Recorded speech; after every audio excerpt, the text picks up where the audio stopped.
Have you ever wondered what is in an egg exactly? What's it made up of? How it got to be an egg?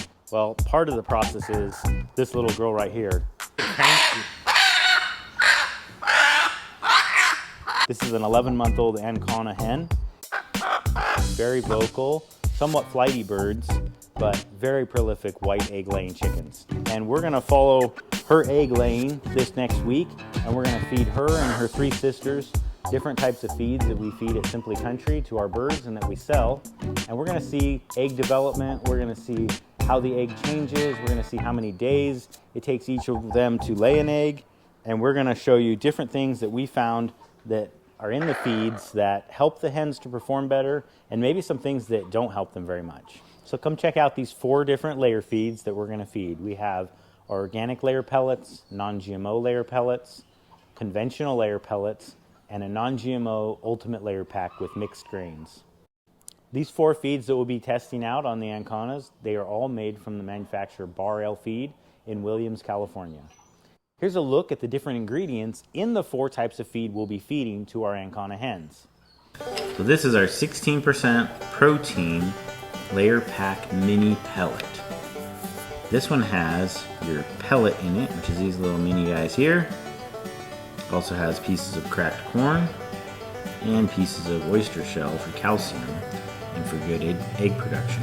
The fat is 2.8%, and then here's a list of the ingredients. You can see here it starts with soybean meal, then cracked corn, which is non-GMO, which non-GMO is not genetically modified. Then it has ground corn, ground grains, calcium, wheat mill run, ground wheat, rice bran, oyster shells, and then the list of minerals below. So this is as it says in the feeding directions, it says feed free choice as a sole ration. So this would be technically, if they were confined in their coop, this would be a complete diet for them. This is all they would need to have. Which, if you think about it, breakfast, lunch, and dinner, that would get pretty boring. So it's nice to see the cracked corn and the oyster shell in here. Give them a tiny bit of variety. So this one is our ultimate layer pack non-GMO. So this one also is a 16% protein. Now this one's quite a bit higher in fat. It's almost double. It's 4.5% versus our last one was 2.8. This one also says feed free choice as a sole ration. So this would also be for confined hens. Some of the ingredients in this one though are kind of neat. You can see all these different colors that we have as we pick through this, just like the hens would do.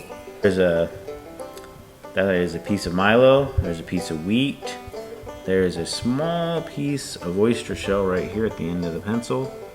There is a piece of pea chips, a piece of cracked corn, and there's also in this, there's a little bit of safflower, which it's kind of hard to see on this white paper, but that white one there, that's safflower. And then it has the crumble itself, which is all these little brown pieces you see, and that's filled with all the rest of the ingredients below.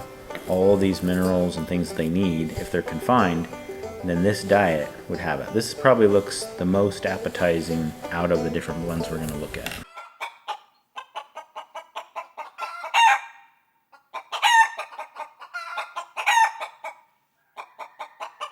This one is a little bit higher protein, 1% higher. It's 17% protein and it's 3.5% fat. So we're still within that range. Seems to be we're going from just under 3% fat to over 4% fat in these blends. So here's the actual pellet. Then there's little pieces of cracked corn throughout. And throughout the blend there's also little bits of oyster shell that they can pick through and eat. Then below all of those first 3 ingredients is all the rest of your minerals and things that are added for their health. This also states feed free choice as a sole ration. So this is also if they were to be confined. Alright, and last we have our non-GMO 16% layer pellet. This is actually the lowest in fat also of 2.3%.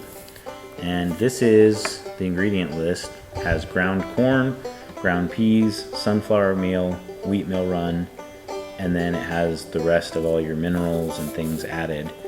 It is also to be fed free choice as a sole ration, so if they're confined. Out of all of the 4 that we're looking at, this definitely has to be the least appealing visually. But we're going to find out through feeding the birds which one they do the best on, which one helps them produce the most eggs. We're going to look inside the eggs, and we're going to find out, does it make a difference? The truth is, I really like Ancona chickens. I have this memory of raising this specific breed when I was a kid. Probably 7 years old is when I started raising these, all the way till I was about 16. And I would raise them every year for a lady up on Tyler Foot Road here in Nevada County. And I would take her about 40 hens every spring, and I'd get them in as day-old chicks, and then I'd raise them up to a little younger than this hen is when they started laying, and my dad and I would drop them off at her house, get them all situated in her coop, and then we'd go in the house and talk to her for a bit. We'd usually have some sort of strange cake that I didn't know what it was, and my dad would usually eat it for me because it was scary to me as a kid. And she'd give us root beer or something also. So I'm up here in North San Juan at the house behind me that we used to deliver chickens to, the Anconas that we're doing these feed trials with, and brought back a lot of good memories of me and my dad coming up here and bringing those Anconas up to this home, and pretty awesome place. And so it's really fascinating to feed them. Back then I think we only had 3 or 4 different types of chicken feed. Now we have dozens, if not hundreds, at our stores. And so we wanted to do a test to see which of these layer feeds they perform the best on. So through all these ingredients that we've shown you, we want to see how they perform. What do the eggs look like? This is a look at the eggs on the first day. We just cracked these open. They all look really good. Some of them have a little bit better thickness. And you know, purple behind me, her egg, white, was definitely the thickest. This is the second one here. The eggs are in order in these bowls, the same as they are in their coops that we have them in. But Anconas in general, as much as they are flighty, it is a pretty bird with a lot of black and white plumage. It's one of my favorites. Not for the white eggs necessarily, just because it is a very hardy chicken, and I have a great memory of raising these when I was a kid. With these different 4 feeds that we've got, this one's probably my least favorite, and as you can hear, somebody's being vocal about it. It's their least favorite also. This is the non-GMO one. It's just a pellet. It just does not look appetizing to me, but I don't know, it is chicken food. The conventional mini pellet with the cracked corn and oyster shell, that one looks pretty good. A little more appetizing. Also, the organic layer pellet with cracked corn and oyster shell, that looks pretty good as well. But my favorite has got to be the ultimate layer pack. You have all those grains that we discussed in there and that little crumble. I really think this one's going to do the best. I think this egg yolk at the end of 7 days, this egg yolk I believe is going to stand out the most. And I think the dullest, most unpronounced egg yolk is going to be our non-GMO. And I think it's going to be very hard to tell the difference in the conventional and the organic. Visually, however, feeding the organic versus the conventional, what does that do for the bird? What does it do for you if you're eating the eggs? I think it'll be interesting to see. But once again, personal favorite, I think is going to be the ultimate layer pack. She's getting the ultimate layer pack, so I think she's going to do the best. Sadly, green is getting the non-GMO, yellow is getting our conventional, and purple is getting our organic layer pellets. So as we compare these 4 different feeds, go out to your barnyard, see what's in your feed bag, see if it's the same as what these girls are eating. So stay tuned for part 2 of this Eggsperiment and see which one our hens like the most.